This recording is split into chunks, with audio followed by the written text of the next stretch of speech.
Hello and welcome to the opening show of our primetime series, What Would You Do? If you see something and you think it's wrong, do you step in or do you step away? What people say and what they do aren't always the same. That's why our hidden cameras are so revealing. In our first scenario, we weren't sure what to expect when our opinionated man behind the counter meets the Muslim woman in a headscarf. Deep in the heart of Texas, at this little roadside bakery, bigotry is being served with a coffee and bacon. Sir, I had a question. No, ma'am. We don't serve Muslims here. I'm sorry? This is America. We're at war with your people. I don't know what you think I am. I'm just trying to get an apple. Well, you're a terrorist is what you are. So, excuse me? You got to take your business elsewhere. We don't serve your kind here. The other customers at this bakery near Waco seem to hear everything, but they barely look at the Muslim woman, even when the language is tough to take. Get back on the camel and go back wherever you came from. Sir, I'm an American. I was born and raised in this country. No, you're not. Americans don't wear towels on their head. Muslim Americans say these are words they hear all the time in all parts of the country.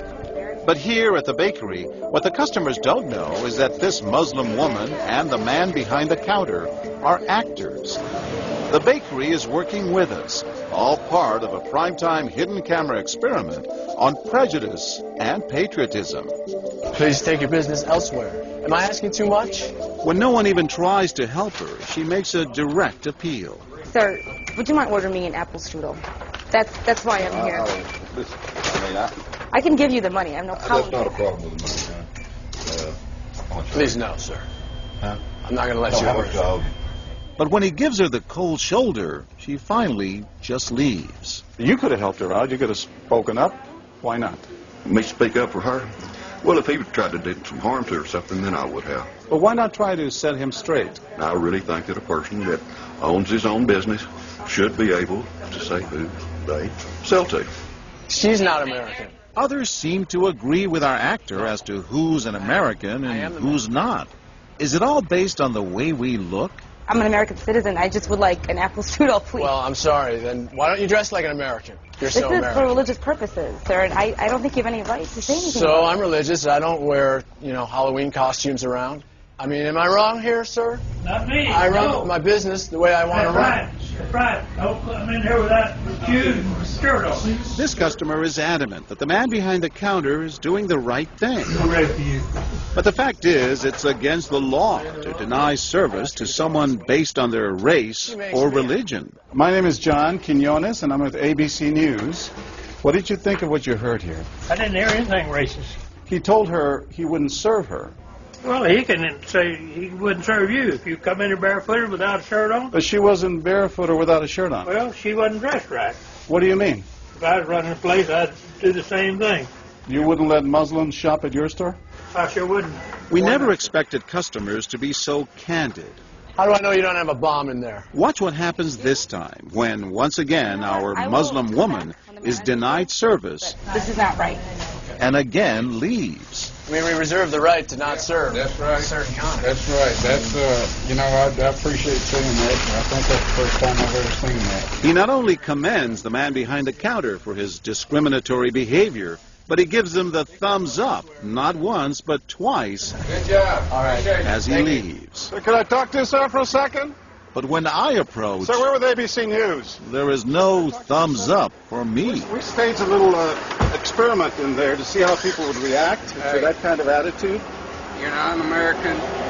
I am an American. That man took it a bit farther, telling me I'm not an American. He was threatened. Jack DeVideo is a social psychologist at Yale University. So when we as Americans feel threatened from the outside, we're going to define ourselves in very rigid fashions. Either you're with me, and if you're not really one of me, then you must be somebody else who's against me. The young woman in our experiment is an actor, but for this woman, discrimination is all too real. Nahaya Javed helped us design our experiment. Although born in Chicago, she says she's constantly characterized by fellow Americans as the enemy. They always start off with, you're a terrorist, Osama lover, towel head, camel jockey, on and on. While attending college in Texas, she says she continually suffered verbal abuse and has even been physically attacked just because she's Muslim. They assume I'm not from here, and if I tell them I'm American, they're like, no, you're not. Just because you were born here doesn't make you American. And I'm like, so what makes you American? It's a daily battle. Mm-hmm. And I don't feel like living in America, I should have to fight this battle. Meanwhile, back at the bakery, our actor is at it again. But how do I know you're not a terrorist? Terrorists look like you. But this time the customers are sympathizing with the Muslim woman. Right, I know, but can you blame me?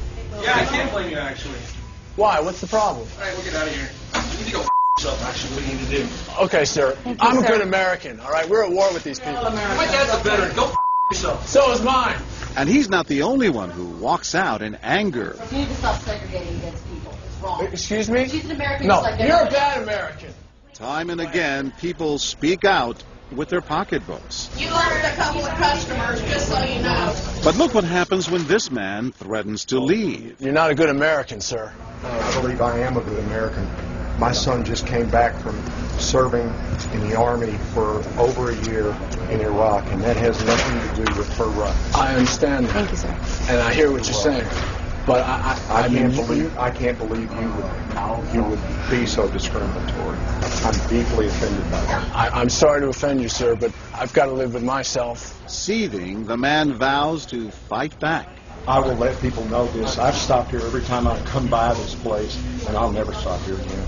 Why did folks get so upset? They saw an injustice. It's justice that binds us together. It's justice that makes us a society. Any threat to that kind of sense of justice and fairness undermines the entire system. You're really not going to serve her because she's white? No, I'm not. Perhaps that's why more customers are outraged by our actor's hateful behavior than approve of it. You're not dressed like an American. But no one is more persistent than these two young women who can't believe what they're hearing. Take your jihad, take it back out to the parking lot. Excuse me?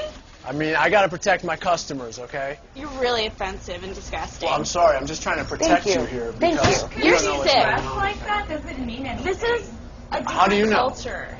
You are These people so are trying ignorant. to kill Americans. It's disgusting. It is my culture. So you're ready to serve me, but you're not ready to serve her. You're obviously dressed like an American. Big deal. She's Muslim. And unlike the others, they don't just leave in anger. They stand their ground. So you're going to regulate what people wear? Yes, because I believe Are you the the degree manager? of... No, I'm not the manager. Can I speak to your manager?